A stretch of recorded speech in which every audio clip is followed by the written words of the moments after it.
So ಈ ಒಂದು ಗಿಡದಿಂದ ಅದ್ಭುತವಾದಂತಹ ತಂತ್ರ ಇದು. ಈ ತಂತ್ರವನ್ನು ನೀವು ಮಾಡಿದ್ದೇ ಆದರೆ ಖಂಡಿತವಾಗಿಯೂ ನೀವು ಇಷ್ಟಪಟ್ಟಿದ್ದನ್ನು ಎಷ್ಟೇ ಪ್ರಯತ್ನ ಪಟ್ಟರೂ ಕೂಡ ಬಹಳ ಬಹು ನಿರೀಕ್ಷಿತ ಕಾರ್ಯಗಳು ಅಡೆತಡೆಗಳಾಗಿರ್ತದೆ, ಬರ್ತಾನೇ ಇಲ್ಲ, ನಮಗೆ ಸಿಗ್ತಾನೇ ಇಲ್ಲ, ಇಂತಹದ್ದನ್ನೂ ಕೂಡ ನೀವು ಪಡ್ಕೊಳ್ಳುವಂಥದ್ದಾಗಿರ್ತದೆ. ಖಂಡಿತವಾಗಿಯೂ ಮುಟ್ಟಿದ್ದೆಲ್ಲವನ್ನು ಕೂಡ ನೀವು ಇಷ್ಟಪಟ್ಟಿದ್ದೆಲ್ಲವನ್ನು ಕೂಡ ಸಾಧನೆ ಮಾಡ್ಬೋದು, ಪಡ್ಕೋಬೋದು ಅಥವಾ ವಶ ಮಾಡ್ಕೋಬೋದು ಅಂತ ಕೂಡ ನಾನು ಹೇಳೋಕ್ಕೆ ಇಷ್ಟಪಡ್ತೀನಿ. ನೋಡಿ, ನಾನು ಇವತ್ತು ನಿಮಗೆ ಹೇಳ್ತಾ ಇರುವಂತಹ ವಶೀಕರಣ ತಂತ್ರ ಬಹಳ ಸುಲಭ ಮತ್ತು ಅದ್ಭುತವಾದಂತಹ ತಂತ್ರ ಆಗಿರುತ್ತೆ. ನಮಸ್ತೆ ವೀಕ್ಷಕರೇ, ನಾನು ನಿಮ್ಮ ಮೈಸೂರಿನ ಶ್ರೀನಿವಾಸನ್. ವೀಕ್ಷಕರೇ, ಸಾಮಾನ್ಯವಾಗಿ ಇವತ್ತೊಂದು ದಿನ ನಾನು ಈ ಒಂದು ವಿಡಿಯೋದ ಮೂಲಕ ಬಹಳ ಅದ್ಭುತವಾದಂತಹ ಮಾಹಿತಿಯನ್ನು ನಾನು ನಿಮಗೆ ಕೊಡಲಿಕ್ಕೆ ಇಷ್ಟಪಡ್ತಾ ಇದ್ದೀನಿ. ಅದು ಬೇರೆ ಏನಿಲ್ಲ, ಒಂದು ವಿಶಿಷ್ಟವಾದಂತಹ ವಶೀಕರಣ ತಂತ್ರ. ನೋಡಿ, ನೀವು 10 ವಿಧದಲ್ಲಿ ಕೆಲವೊಂದಷ್ಟು ವಶೀಕರಣ ತಂತ್ರಗಳನ್ನು ಕೇಳಿರ್ತೀರ. ಬಟ್ ನಾನು ಇವತ್ತು ನಿಮಗೆ ಹೇಳ್ತಾ ಇರುವಂತಹ ವಶೀಕರಣ ತಂತ್ರ ಬಹಳ ಸುಲಭ ಮತ್ತು ಅದ್ಭುತವಾದಂತಹ ತಂತ್ರ ಆಗಿರ್ತದೆ. ನೋಡಿ, ಈ ಒಂದು ತಂತ್ರವನ್ನು ನೀವು ಕಂಪ್ಲೀಟಾಗಿ ಕೇಳಿದ್ರೆ ಇದರ ಒಂದು ಪ್ರಯೋಜನವನ್ನು ನೀವು ಪಡ್ಕೋಬೋದಾಗಿರ್ತದೆ. ಹಾಗಾಗಿ ಈ ವಿಡಿಯೋವನ್ನು ಸ್ಕಿಪ್ ಮಾಡದೆ ಸಂಪೂರ್ಣವಾಗಿ ನೋಡಿ ಅಂತ ಹೇಳೋಕ್ಕೆ ಇಷ್ಟಪಡ್ತೀನಿ. ಮೊದಲನೇದಾಗಿ ವೀಕ್ಷಕರೇ, ಏನಪ್ಪ ವಶೀಕರಣ, ಯಾವುದರಿಂದ ವಶೀಕರಣ, ಏನು ವಶೀಕರಣ ಅಂತಕ್ಕಂಥದ್ದು. ನೋಡಿ, ವಶೀಕರಣ ಅಂದ ತಕ್ಷಣ ಎಲ್ಲರ ಮನಸ್ಸಲ್ಲಿ ನಾನಾ ವಿಧದ ಆಲೋಚನೆಗಳು ಸೃಷ್ಟಿಯಾಗ್ಬಿಡ್ತವೆ. ಸಾಮಾನ್ಯವಾಗಿ ಇದು ಒಳ್ಳೆಯದಕ್ಕೆ ಉಪಯೋಗಿಸ್ಕೊಂಡ್ರೆ ಮಾತ್ರ ಇದು ತುಂಬ ಅದ್ಭುತವಾಗಿ ಯಶಸ್ವಿ ಆಗ್ತದೆ. ನೋಡಿ, ಇವತ್ತೊಂದು ದಿನ ಈ ಒಂದು ಮುಟ್ಟಿದರೆ ಮುನಿ ಅಂತಕ್ಕಂತಹ ಗಿಡ ಸಾಮಾನ್ಯವಾಗಿ ಎಲ್ಲ ನೋಡಿರ್ತೀರ. ಇದನ್ನು ಆ್ಯಕ್ಚುಲಿ ನಮ್ಮ ಒಂದು ತಾಂತ್ರ ಆಯುರ್ವೇದದ ಪ್ರಕಾರ ಒಳಮುಚ್ಚಕ ಅಂತ ಕರೀತಾರೆ. ಅಂದರೆ ಇದು ಮುಟ್ಟಿದ ತಕ್ಷಣ ಮುಚ್ಕೊಂಡ್ಬಿಡುತ್ತೆ ಒಳಗಡೆಯಿಂದ, ಆ ಥರದ ಒಂದು ಗಿಡ. ಸೊ ಇದು ಸಾಮಾನ್ಯವಾಗಿ ಸಿಟಿಗಳಲ್ಲಿ ಬಹಳ ಕಡಿಮೆ. ನಿಮಗೆ ಈ ಗ್ರಾಮೀಣ ಪ್ರದೇಶಗಳಲ್ಲಿ, ಹಳ್ಳಿಗಳಲ್ಲಿ ಅಥವಾ ಬೆಟ್ಟ ಗುಡ್ಡಗಳಲ್ಲಿ ಬಹಳ ಸಲ ನೋಡಿರ್ತೀರ, ಅಥವಾ ನೀವು ಚಿಕ್ಕ ವಯಸ್ಸಲ್ಲೂ ಕೂಡ ತುಂಬ ನೋಡಿರ್ತೀರ. ಸೊ ಇವತ್ತಿಗೂ ಕೂಡ ಬಹಳ ಪ್ರಭೇದಗಳಿದೆ. ಸೊ ಈ ಒಂದು ಗಿಡದಿಂದ ಅದ್ಭುತವಾದಂತಹ ತಂತ್ರ ಇದು. ಈ ತಂತ್ರವನ್ನು ನೀವು ಮಾಡಿದ್ದೇ ಆದರೆ ಖಂಡಿತವಾಗಿಯೂ ನೀವು ಇಷ್ಟಪಟ್ಟಿದ್ದನ್ನು, ಅಂದರೆ ಇವತ್ತು ನಿಮಗೆ ಯಾವುದೋ ಒಂದು ಕಾರ್ಯ ಆಗ್ತಾ ಇಲ್ಲ ಬಹಳ ದಿನಗಳಿಂದ, ಹೆಂಗಾದರೂ ಮಾಡಿ ಆ ಕಾರ್ಯನ ನಾನು ಮಾಡಿಕೊಳ್ಳೇಬೇಕು ಅನ್ನುವಂಥ ಸಂಕಲ್ಪ ಮಾಡಿದ್ರೆ ಈ ತಂತ್ರದಿಂದ ಖಂಡಿತವಾಗಿ ಆ ಒಂದು ಕಾರ್ಯವನ್ನು ನೀವು ವಶ ಮಾಡ್ಕೋಬೋದು.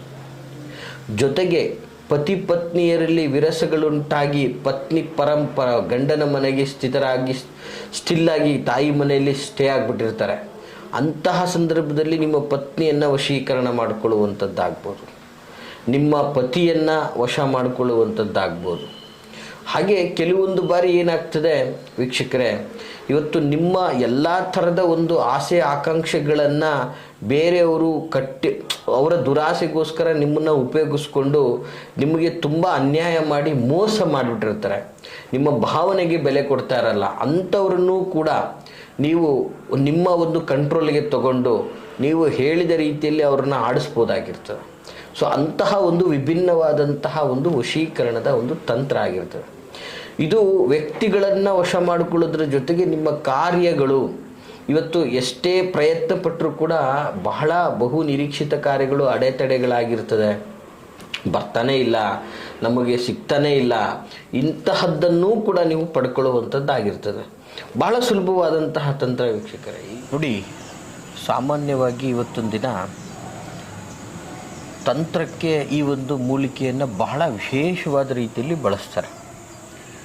ನೋಡಿ, ಈ ಒಂದು ವಶೀಕರಣ ತಂತ್ರ ಅಂತಕ್ಕಂಥದ್ದು ಪ್ರತಿ ಒಂದು ಒಳ್ಳೆಯದಕ್ಕೆ ಉಪಯೋಗಿಸ್ಕೊಳ್ಳೋದ್ರಿಂದ ಇದರ ಲಾಭವನ್ನು ಪಡ್ಕೊಳ್ಬೋದಾಗ್ತದೆ.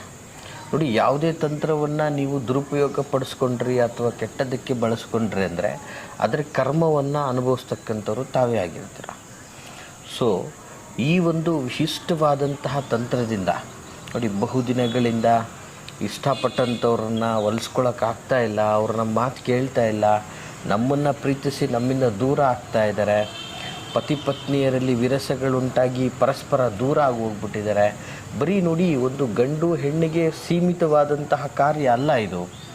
ಇದು ಆಲ್ಮೋಸ್ಟ್ ನೀವು ಯಾವುದೇ ತರಹದ ಒಂದು ಕಾರ್ಯಗಳನ್ನು, ಅಂದರೆ ನೀವು ಬಹುದಿನಗಳಿಂದ ನಿರೀಕ್ಷಿತವಾದಂತಹ ನಿಂತೋದಂತಹ ಕಾರ್ಯಗಳನ್ನು ಮಾಡ್ಕೋಬೇಕು, ಅಥವಾ ಜನಸಾಮಾನ್ಯರಲ್ಲಿ ನೀವೇ ಒಂದು ಮುಂಚೂಣಿಲಿರಬೇಕು, ಅವ್ರಿಗೆ ಎಲ್ಲರಿಗೂ ನೀವು ಆಕರ್ಷಿತರಾಗಿರಬೇಕು, ಪ್ರತಿಯೊಬ್ಬರು ನಿಮ್ಮನ್ನು ಪ್ರಧಾನವಾಗಿ ನೋಡಬೇಕು, ನಿಮ್ಮನ್ನು ಎಲ್ಲರೂ ಕೂಡ ಇಷ್ಟಪಡಬೇಕು.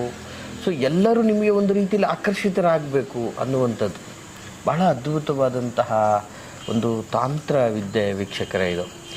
ಇದು ಮಾಡುವಂಥ ವಿಧಾನ ಬಹಳ ಸುಲಭ.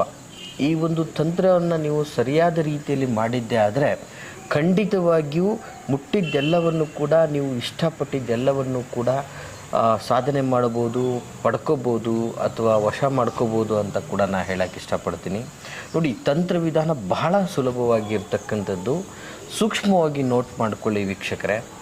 ಮೊದಲನೇದಾಗಿ ಈ ಒಂದು ಮುಟ್ಟಿದರೆ ಮುನಿ ಗಿಡ, ಸಹಜವಾಗಿ ಇದು ನಿಮಗೆ ಎಲ್ಲ ಕಡೆ ಸಿಗ್ತದೆ, ಕೆಲವು ಹಳ್ಳಿಗಳಲ್ಲಿ ಎಲ್ಲ ಕಡೆ ಸಿಗ್ತಕ್ಕಂಥದ್ದು.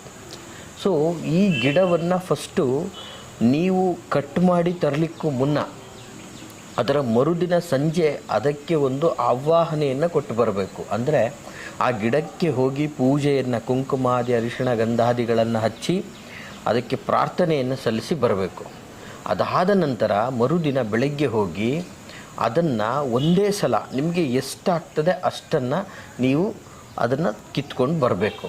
ಬಂದ ನಂತರ ಅದನ್ನು ನೀವು ನಿಮ್ಮ ಮನೆಯ ದೇವರ ಮನೆಯಲ್ಲಿ ಇಟ್ಟು ಅದಕ್ಕೆ ಕುಂಕುಮ ಅರಿಶಿಣ ಗಂಧಾದಿಗಳಿಂದ ಪೂಜೆಯನ್ನು ಸಲ್ಲಿಸಿ ನಂತರ, ಸೊ ಅದರ ಪೂಜೆಯನ್ನು ಸಲ್ಲಿಸಿದ ನಂತರ ನಿಮ್ಮ ಮನದಲ್ಲಿ ಯಾವ ಕಾರ್ಯ ಆಗಬೇಕು ಅಥವಾ ಯಾರನ್ನು ನೀವು ಇಷ್ಟಪಡ್ತಾ ಇದ್ದೀರಾ, ಯಾರನ್ನು ನೀವು ಒಲಿಸ್ಕೋಬೇಕು ಅಂತ ಇದ್ದೀರಾ, ಅವ್ರನ್ನ ಮನಸ್ಸಲ್ಲಿ ನೆನೆಸ್ಕೊಳ್ಬೇಕು.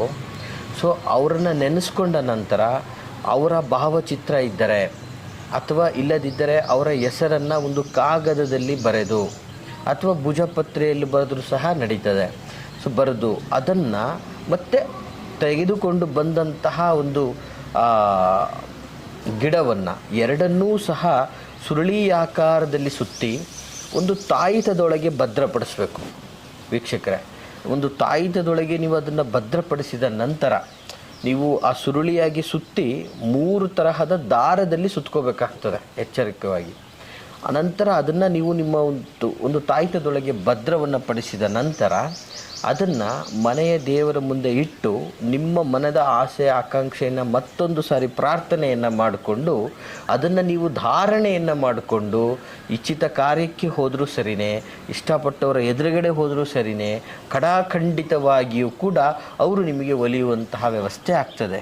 ನೋಡಿ, ಬಹಳ ಅದ್ಭುತವಾದ ತಂತ್ರ ವೀಕ್ಷಕರೇ. ಇದನ್ನು ಈ ಒಂದು ವಿಧಾನದಲ್ಲಿ ನೀವು ಮಾಡಿದ್ದೆ ಆದರೆ ಖಂಡಿತವಾಗಿಯೂ ನೀವು ಅಂದ್ಕೊಂಡಿದ್ದನ್ನು ಸಂಪೂರ್ಣವಾಗಿ ವಶ ಮಾಡ್ಕೋಬೋದು ಅಂತ ಹೇಳೋಕ್ಕೆ ಇಷ್ಟಪಡ್ತೀನಿ.